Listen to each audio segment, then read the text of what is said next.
everyone. First, I'd like to say sorry for the noise that will be in the background. Some new people moved into my apartment and they were pretty noisy. The story begins with a man.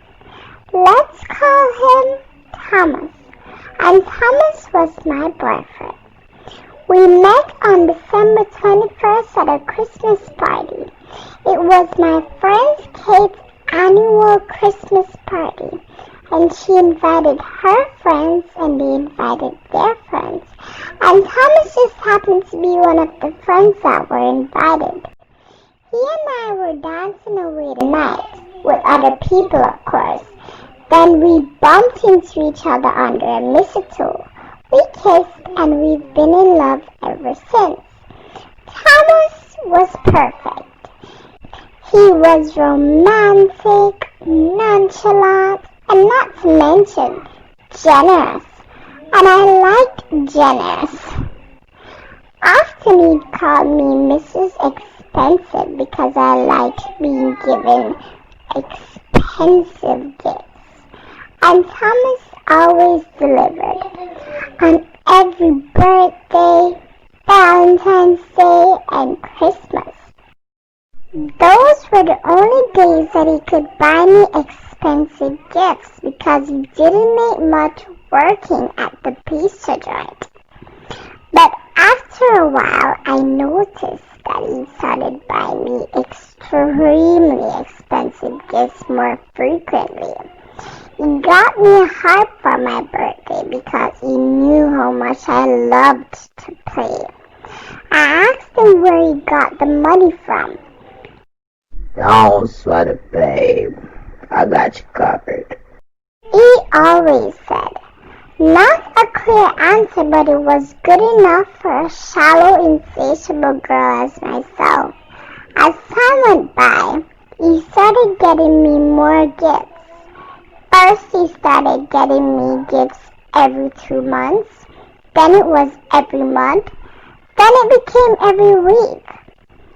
I was delighted to be getting lovely jewelry and beautiful stuff. But a part of me wondered how he could afford these stuff. So one day when we went to get ice cream, I asked him again, where do you get the money to afford these things? And he responded, Don't sweat it, babe. I got you covered. Right after he responded, a guy was passing by and saw us. The man was tall, skinny, had jet black hair, pretty much the older version of Daniel Henney in a blue suit. Thomas got out of the car and went to chat with him by the sidewalk. He had left his phone in the car. Obviously, he forgot to take it with him because then I wouldn't have been able to see what I saw. I saw that Thomas was on a dating app called Okcupid. My friend Kate was on a lot of dating apps and often spoke about them, so I knew of Okcupid and what it entails. It wasn't so much the fact that he was on a dating app, but that his filter search only showed male options of males that were mostly in their 50s and older. Was he gay? I wondered. If he was, why the hell was he with me? After he was done talking, he came back in the car, and immediately I asked him why he was on a dating app and why he was looking for men on there.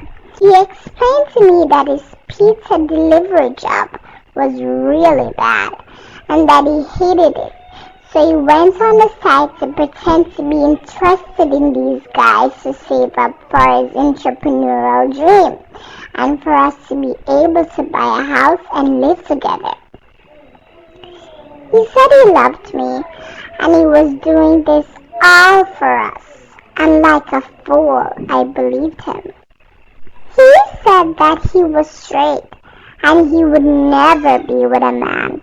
So So I thought that there was no harm in him getting a few bucks from these older dudes. He was wrong, but at least he was honest. And I knew that he wasn't going to be intimate with them. After that day, we put it all behind us, and I felt even more in love with Thomas for being so open and honest.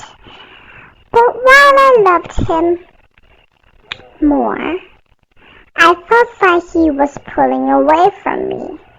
I stopped seeing him as often because he said that his pizza job suddenly occupied most of his time.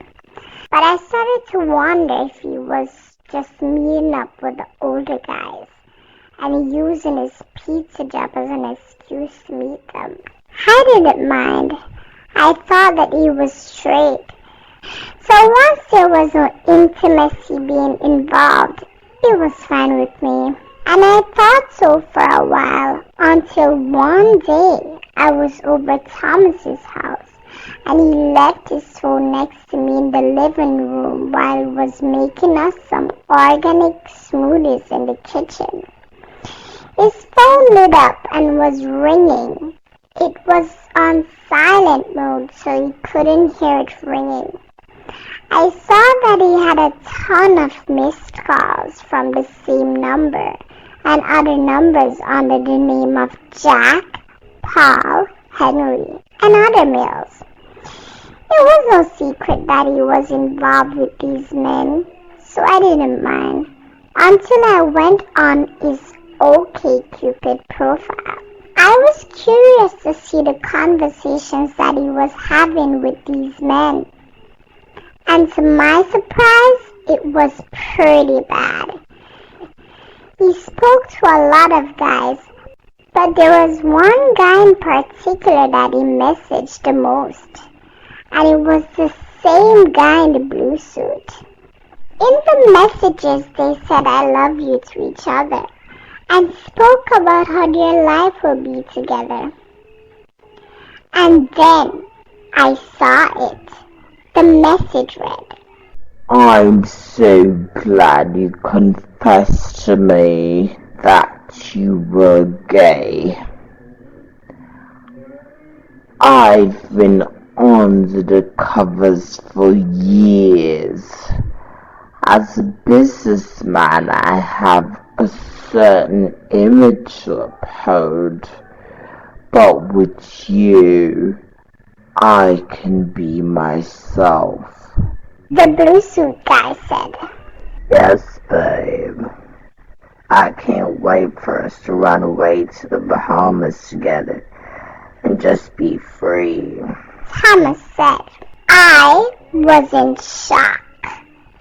I wondered what the blue suit guy was talking about when he mentioned him pretending to be a girl. I had never looked on Thomas's profile. I only looked at his filter search. So when I finally did, my jaw dropped. He used my pictures on his profile and was pretending to be me to get money from these men. How could he, I thought. I stormed in the kitchen and we argued about what he had done. I left his house livid and we never spoke for a week. But I loved him, so I thought I'd call him and tell him. But when I tried calling him, it went straight to voicemail. I tried texting him on all my social media accounts, but I was blocked. Weeks later, Kate told me that a friend told her that Thomas found love and ran away with some handsome guy to the Bahamas. I'm guessing that it was with the blue suit guy. I started receiving death threats from guys on Facebook who said I had gotten money from them and never tried to meet them afterwards. But I said nothing and just sighed. This is what I get for being an accomplice of a thief.